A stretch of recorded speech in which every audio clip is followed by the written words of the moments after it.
प्रिय छात्रों, नमस्कार। कक्षा 12 विषय संस्कृत साहित्य और हमारा टॉपिक जो है समास प्रकरण। पिछले वीडियो तक हमने देखा कि अव्ययभाव समास और तत्पुरुष समास को। आज हम अध्ययन करेंगे कर्मधारय। आपके सामने दिखाई दे रहा है कर्मधारय समास, जो कि तत्पुरुष समास का ही एक अंग है, तत्पुरुष समास का ही एक अंग माना जाता है। क्योंकि कल हम या पिछले वीडियो में हमने देखा था कि तत्पुरुष समास का भाग जो है वो कर्मधारय, और कर्मधारय का एक भाग और होता है जिसको कहते हैं द्विगु समास। तो द्विगु जब आएगा तो उसको भी हम अध्ययन करेंगे, लेकिन आज हम करते हैं कर्मधारय समास को। थोड़ा ध्यान से देखिए बेटा कि यदा तत्पुरुष समासस्य समान विभक्ति भवति तदा स समानाधिकरण तत्पुरुष समास कथ्यते। ध्यान देना, कल हमने वीडियो में देखा था कि तत्पुरुष समास में जब प्रथम पद में जो विभक्ति होती है उसी विभक्ति के नाम से तत्पुरुष समास जाना जाता है, लेकिन आज उसी का एक भाग है कर्मधारय। लेकिन जब दोनों पदों में समान विभक्ति हो जाती है, ध्यान देना, तब कर्मधारय बनता है। अलग अलग विभक्ति होगी तो फिर वो तत्पुरुष ही रहेगा, लेकिन जब समान विभक्ति दोनों पदों में हो जाएगी तो वो कर्मधारय समास बन जाता है। इसको कहते हैं समान अधिकरण। अधिकरण का मतलब होता है विभक्ति।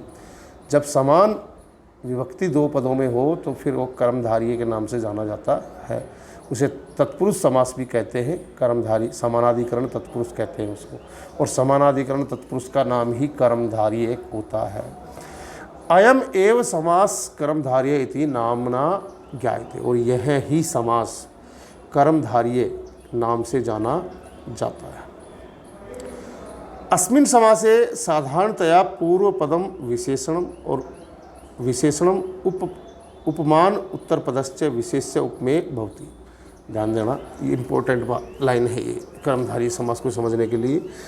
पहली चीज़ है समान अधिकरण, समान विभक्ति। दूसरी है कि इसके जो दो पद आएंगे क्या तो वो विशेषण और विशेष्य होंगे, या फिर उपमान और उपमेय होंगे। यानी एक दूसरे को एक शब्द दूसरे शब्द की विशेषता बता रहा होगा या उसकी उपमा दे रहा होगा, तब हमारा कर्मधारय समास बनता है। अब पहले देखते हैं विशेषण और विशेष्य के अनुसार कर्मधारय कैसा होता है। पीताम्बरम, ध्यान से देना, पीताम्बरम, पीत जो शब्द है पीला, अम्बरम यानी आकाश, पीला आकाश।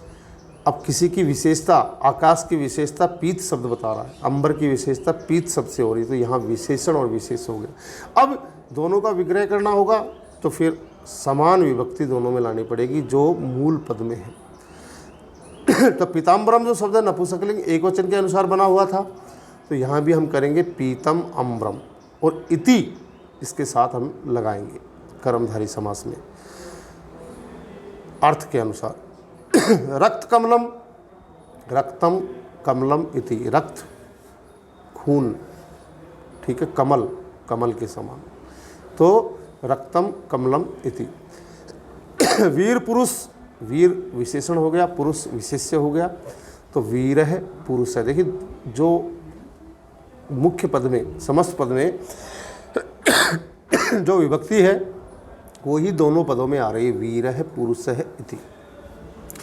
महाराज, महाराज में मूल शब्द महा का जो है महान बनेगा प्रथमा एक वचन में, और राज का राजा, महाराज। महाराज किसके लिए प्रयोग होता है? महाराजा के लिए, तो राज का राजा इति। कुराजा, बुरा राजा, कु जो है ये विशेषण हो गया और राजा है विशेष्य, तो बन जाएगा कु के स्थान पर शब्द प्रयोग करेंगे कुत्सित, कुत्सित राजा इति, ठीक है। फिर है दूसरी बात उपमान और उपमेय के अंतर्गत, और उपमान और उपमेय कर्मधारय किस तरह से होता है, उसमें समान अर्थ आता है। उपमान और उपमेय में समान, और समान के लिए हमें प्रयोग करना पड़ता है इव शब्द, इव।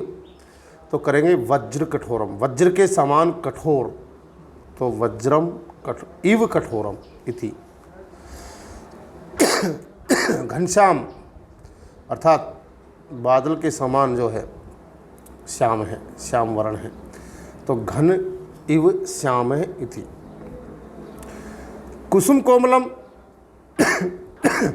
कुसुम के समान कोमल, तो कुसुमम कोमलम इव बीच में देना पड़ेगा, कुसुमम इव कोमलम इति। शैल उन्नतम, शैल कहते हैं चट्टान, चट्टान के समान उन्नत ऊंचा, तो यहाँ आ जाएगा शैल इव उन्नत है इति। चंद्रमुखम, चंद्र इव मुखम इति। ठीक है। फिर होता कई बार क्या होता है, उपमान जो है, यहाँ अभी हम देख रहे थे उपमान प्रथम पद में आ रहा है जिससे उपमा दी गई है, लेकिन कई बार उपमान उत्तर पद में चला जाता है। उपमान कहाँ चला जाता है, उत्तर पद, यानी बाद वाले पद में हो जाता है। तो ऐसी परिस्थिति में हमें टेंशन नहीं लेनी है। जो इव हमारा था उसको हम अंत में ले जाएंगे।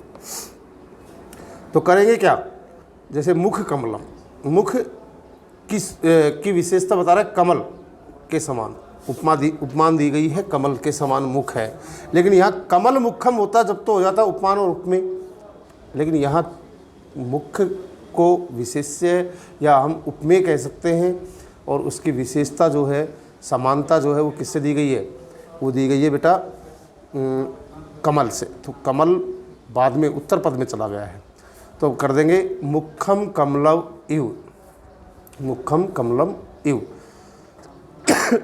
इसी तरह से पुरुष व्याघ्र, पुरुष व्याघ्र में पुरुष है, व्याघ्र है इव, यानी इव को हम बाद में लेके जाएंगे। पुरुष सिंह है, पुरुष है, सिंह है इव। ठीक है। पुरुष नाग है, पुरुष है, नाग है इव, यानी जब उत्तर पद में उपमेय हो, उपमान हो, तो फिर इव जो है वो बाद में चला जाएगा, और जब प्रथम पद में उपमान हो तो इव जो है वो दोनों पदों के मध्य में प्रयोग किया जाएगा। ये थोड़ा सा हमको ध्यान रखना पड़ेगा। फिर एक नए तत्पुरुष भी कहलाता है इसी कर्मधारय के अंदर, नए तत्पुरुष। ठीक है। तो उसमें आप देखेंगे यहाँ पर नए ब्राह्मण, तो नए के स्थान पर हम ए या आ का प्रयोग करेंगे, तो करेंगे आ ब्राह्मण।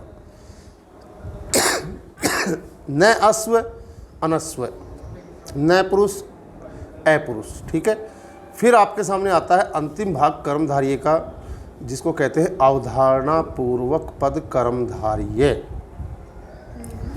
यानी जिसको कहते हैं शाश्वत सत्य।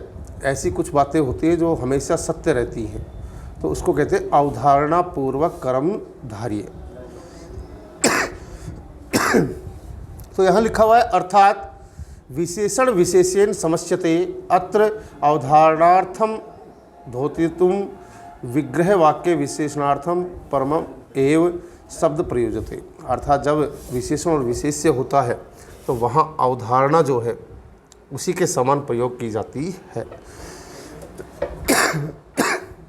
विद्याधनम, विद्या ही धन है। अब यहाँ पर ही अर्थ आ रहा है बीच में, समान जब अर्थ आ रहा था तो हम इव का प्रयोग कर रहे थे, लेकिन यहाँ पर आ रहा है ही। अवधारणा पूर्वक होगी, अवधारणा जब होगी तो वहाँ ही का प्रयोग होगा, और ही के लिए हम संस्कृत भाषा में एव शब्द का प्रयोग करते हैं। किसका करते हैं? एव का। विद्याधनम, विद्या एव धनम, विद्या एव धनम, विद्या ही धन है। इसी प्रकार से गुरुदेव, गुरुदेव, गुरु ही देवता के समान है, यदि गुरु ही देव है, अवधारणा हो गई, तो कर देंगे गुरु एव देव। तपोधनम, तपस्या ही धन है, तो तप एव धर्म। वेद सम्मत, वेद ही हमारी संपत्तियां हैं, तो वेद है एव संपत्ति। इस प्रकार से बेटा हमारा कर्मधारय समास इस वीडियो के माध्यम से संपूर्ण हो रहा है, और आगे जो हमारे समास के भाग बचे हैं वो अगले वीडियो में हम लोग देखेंगे। आज के वीडियो में केवल इतना ही। धन्यवाद।